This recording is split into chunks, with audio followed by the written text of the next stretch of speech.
araw po, good morning. Yan po ang aking baon or obento. Yan po ang aking mga ingredients. Meron po akong sibuyas, kamatis, carrots, buto-buto, zucchini at ng paprika.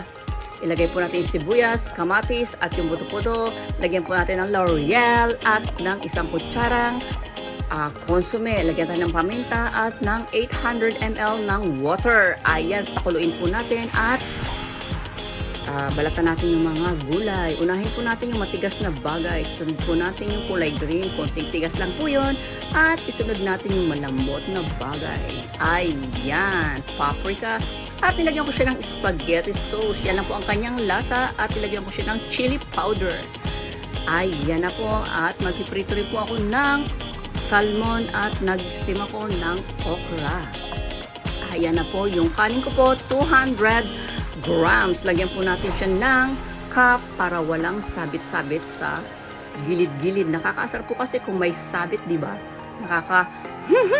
Ayan na po. At lagay ko rin po yung, di ba, pinunasan ko yung may sabit. At nilagyan ko siya ng okaka at ng sauce. Ayan na po. At nilagyan ko rin po siya ng okaka sa gitna rin. Ayan, sa mga papasok, Yotsuki kudasai, tirashaimase, kegashinai yoni, kiyamo ichinichi gambarimasyo. See you tomorrow. Bye-bye. God bless po. Thank you.